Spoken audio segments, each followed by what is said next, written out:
पिछले एपिसोड में हमने जाना कि कैसे श्री कृष्ण ने सभी गोपियों को अपने अपने घर लौट जाने को कहा। ये सुनकर गोपियों ने कहा, हे कृष्ण, तुम अत्यंत क्रूर हो, तुम्हें इस तरह नहीं कहना चाहिए। हम पूर्णतया शरणागत हैं, कृपा करके हमें अपना लें और इतनी क्रूरता से बात ना करें। निसंदेह आप श्री भगवान हैं और आप जो चाहें सो कर सकते हैं, किंतु ऐसी क्रूरता से हमारे साथ व्यवहार करना आपको शोभा नहीं देता। हम अपना सब कुछ त्याग कर आपके चरण कमलों में शरण लेने आए हैं। हमें ज्ञात है कि आप पूर्णतया स्वतंत्र हैं और जो चाहे सो कर सकते हैं, किंतु हमारी विनती है कि हमें ठुकराएं नहीं। हम आपकी भक्त हैं, आप हमें उसी तरह स्वीकारें जिस प्रकार नारायण अपने भक्तों को करते हैं। भगवान श्री नारायण के ऐसे अनेक भक्त हैं जो अपनी मुक्ति के लिए उनकी पूजा करते हैं और वे उन्हें मुक्ति दे देते हैं। तो आप हमें किस प्रकार ठुकरा सकते हैं जब आपके चरण कमलों के अतिरिक्त हमारा कोई अन्य आश्रय ही नहीं। हे कृष्ण, आप परम शिक्षक हैं, इसमें कोई संदेह नहीं है। आपके ये उपदेश शास्त्र सम्मत है कि स्त्रियां अपने पतियों के प्रति निष्ठावान हो, अपने बच्चों के प्रति दयालु हो, वे अपने गृह कार्यों को संभालें और परिवार के गुरुजनों के प्रति आज्ञाकारिणी हो। किंतु हम ये भी जानती हैं कि सारे शास्त्रों के इन उपदेशों का तब भी पूर्णतया पालन हो जाता है जब कोई आपके चरण कमलों का आश्रय ग्रहण करे। हमारे पति, मित्र, परिजन तथा पुत्र सभी हमें आपकी उपस्थिति के कारण ही प्रिय व अच्छे लगते हैं, क्योंकि आप ही समस्त जीवों के परमात्मा हैं। आपके बिना सब कुछ व्यर्थ है। जब आप शरीर को छोड़ते हैं तो वो तुरंत मर जाता है और शास्त्रों का आदेश है कि मृत शरीर को तुरंत नदी में प्रवाहित कर दिया जाए या जला दिया जाए। अंत में आप ही संसार में सर्वाधिक प्रिय पुरुष हैं। आप पर अपनी श्रद्धा तथा प्रेम स्थापित करने पर हमें अपने पतियों, मित्रों, पुत्रों या पुत्रियों से बिछड़ने का कोई अवसर नहीं आएगा। यदि कोई स्त्री आपको अपने पति रूप में स्वीकार करती है तो वो पति से कभी वियुक्त नहीं होगी, जिस तरह की देहात्म बुद्धि होने पर होता है। यदि हम आपको अपना परम पति मान लेती हैं तो फिर हमें विलग होने, पति विहीन होने या विधवा होने का प्रश्न ही नहीं उठता। आप शाश्वत पति, शाश्वत पुत्र, शाश्वत मित्र तथा शाश्वत स्वामी हैं और जो कोई आपसे संबंध स्थापित करता है वो सदा सुखी रहता है, क्योंकि आप समस्त धर्मों के शिक्षक हैं। इसलिए सर्वप्रथम आपके चरण कमलों की पूजा की जानी चाहिए। इसलिए शास्त्रों का कथन है कि आचार्य उपासना अर्थात आपके चरण कमलों की पूजा ही मूल सिद्धांत है। इसके अतिरिक्त श्रीमद् भागवतम में कहा गया है कि आप ही एकमात्र भोक्ता, स्वामी तथा एकमात्र मित्र हैं। इसलिए हम अपने समस्त तथाकथित मित्र, समाज तथा प्रेम को त्याग कर आपके पास आई हैं और अब आप ही हमारे भोक्ता हैं। आप हमारा अनंत काल तक भोग करें, हमारे स्वामी बने, क्योंकि आपका ये प्राकृतिक अधिकार है। आप हमारे परम मित्र बने, क्योंकि आप स्वभाव से वैसे हैं। हमें अपनी परम प्रेयसी की भांति अपना आलिंगन करने दें।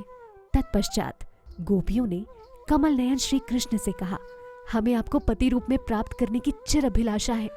कृपया हमें निरुत्साहित ना करें। कोई भी बुद्धिमान व्यक्ति जो अपने स्वार्थ का ध्यान रखता है, अपनी प्रिय आत्मा को आप में आश्रित कर देता है।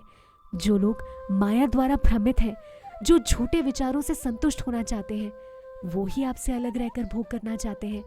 तथाकथित पति, मित्र, पुत्री या माता तथा पिता, ये सब के सब दुख के कारण है। कोई भी इस जगत में इन सब के कारण सुखी नहीं होता। यद्यपि माता पिता से आशा की जाती है कि वो बच्चों का लालन पालन करेंगे, लेकिन ऐसे अनेक बालक हैं जो भोजन तथा आश्रय न मिल पाने के कारण कष्ट उठाते हैं। अच्छे चिकित्सकों की कमी नहीं है, किंतु जब रोगी मर जाता है तो कोई भी चिकित्सक उसे पुनः जीवित नहीं कर सकते। सुरक्षा के अनेक साधन हैं, किंतु जब अंत आ जाता है तो कोई साधन काम नहीं करता। आपकी सुरक्षा के बिना सुरक्षा के सारे तथाकथित साधन निरंतर यातना के साधन बन जाते हैं। हे स्वामी, हमारी प्रार्थना है कि आपको परम पति के रूप में पाने की हमारी चिर अभिलाषा को आप इस तरह ना तोड़ें। हे कृष्ण, इसमें संदेह नहीं है कि जब हम गृह कार्यों में व्यस्त रहती हैं तो स्त्रियों के रूप में हम परम प्रसन्न रहती हैं, किंतु हमारे हृदय को तो आपने पहले ही चुरा लिया है।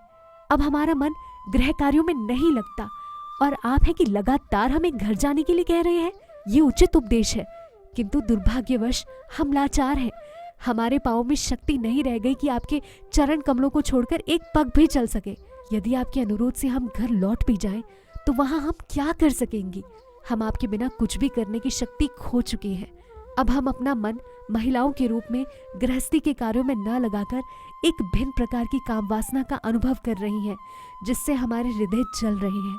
हे कृष्ण, हमारी प्रार्थना है कि आप अपनी सुंदर मुस्कान तथा अपने होठों की दिव्य वाणी से इस अग्नि को बुझा दें।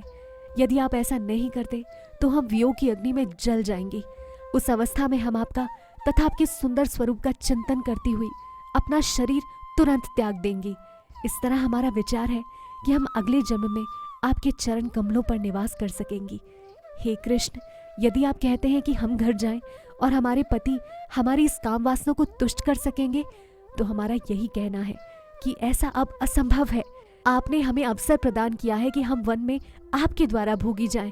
हे कृष्ण, लक्ष्मी के चरण कमल देवताओं द्वारा सदैव आराधित है। वैसे तो वो वैकुंठ लोक में आपके वक्षस्थल पर विराजमान रहती हैं, किंतु उन्होंने तुलसी दल से सदा आच्छादित आपके चरण कमलों की शरण प्राप्त करने के लिए कठोर तप किया था।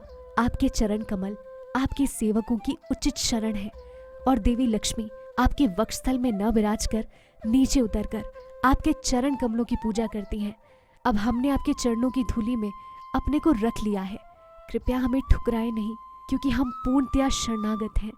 हे कृष्ण, आप हरि कहलाते हैं। आप समस्त जीवों के समस्त दुखों को नष्ट करते हैं, विशेषतया उनके जिन्होंने घर बार छोड़कर आपकी पूर्ण शरण ग्रहण कर ली है। हमने इस आशा से अपने घर छोड़े हैं कि हम आपकी सेवा पूर्ण रूपेण कर सकें। हमारी एकमात्र यही विनती है कि आप हमें अपनी दासी बना लें।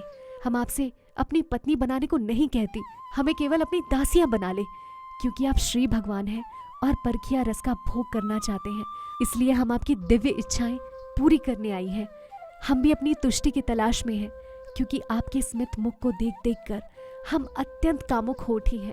हम आपके समक्ष सारे आभूषणों तथा वस्त्रों से सुसज्जित होकर आई हैं, किंतु जब तक आप हमारा आलिंगन नहीं करते, हमारा ये सारा श्रृंगार तथा सौंदर्य अपूर्ण है। आप परम पुरुष हैं, और यदि हमारे श्रृंगार को पुरुष भूषण के रूप में पूर्ण बना सके, तो हमारी सारी इच्छाएं तथा शारीरिक सज्जा पूर्ण हो जाए। हे कृष्ण, हम आपके तिलक तथा कुंडल एवं घुंघराले लटों से आवृत मुखमंडल तथा आपकी अलौकिक मुस्कान को देखकर मोहित हो गई हैं। यही नहीं, हम आपकी बाहों से भी आकर्षित हैं, जो शरणागतों को आश्वासन देने वाली है। हम आपके वक्षस्थल से भी आकृष्ट हैं, क्योंकि उसका आलिंगन सदा देवी लक्ष्मी द्वारा किया जाता है, किंतु हम उनका स्थान ग्रहण नहीं करना चाहती। हम तो आपकी दासी बनकर ही संतुष्ट रहेंगी। यदि हम पर यह आरोप लगाते हैं कि हम वैश्यवृत्ति को बढ़ावा देने वाली हैं, तो हमें आपसे इतना ही पूछना है कि तीनों लोगों में ऐसी कौन सी स्त्री होगी जो आपके सौंदर्य तथा आपकी दिव्य बांसुरी की सुरीली ध्वनि से सम्मोहित ना हो। इन तीनों लोगों में आपके प्रति स्त्री तथा पुरुष के संबंध में कोई भेद नहीं है, क्योंकि स्त्री तथा पुरुष दोनों ही आपकी तटस्था शक्ति या प्रकृति से संबंधित है। वस्तुतः कोई भी भोक्ता या नर नहीं है, हर कोई आपके द्वारा भोग्य है।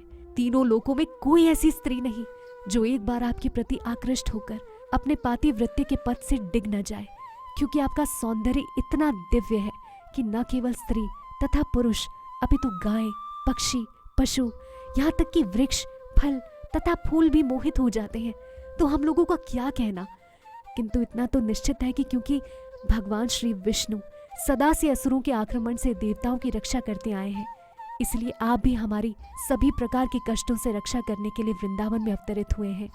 गोपियों का अनुनय विनय सुनकर श्री भगवान आत्मनिर्भर होने पर भी हंसने लगे, और गोपियों के प्रति अत्यधिक दयालु होने के कारण श्री भगवान उनकी इच्छा अनुसार उनका आलिंगन करने लगे। जब श्री कृष्ण ने मुस्कुराते हुए गोपियों के मुखड़े को देखा, तो उनके मुखों की शोभा 100 गुनी बढ़ गई। जब वे उनके मध्य में उनका भोग कर रहे थे, तो असंख्य प्रकाशमान नक्षत्रों के मध्य चंद्रमा जैसे प्रतीत हो रहे थे। इस तरह नाना रंग के फूलों की मालाओं से अलंकृत सैकड़ों गोपियों से घिरकर श्री भगवान वृंदावन के जंगल में विचरण करने लगे, जहां वो कभी स्वयं गाते और कभी गोपियों के साथ साथ गाते थे। इस प्रकार श्री भगवान तथा गोपियां यमुना के शीतल रेतीले तट पर पहुंच गए, जहां कमल कुमुदिनियां खिली थी।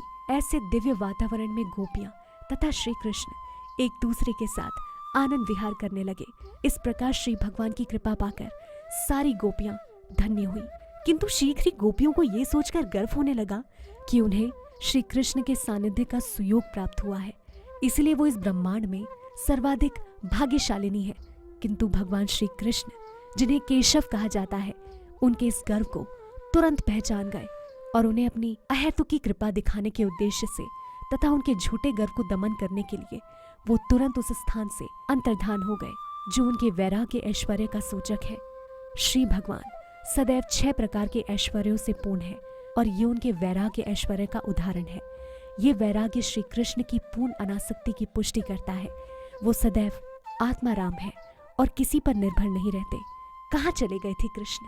क्या गोपियां कृष्ण को ढूंढ पाई? जानेंगे अगले एपिसोड में। हरे कृष्णा।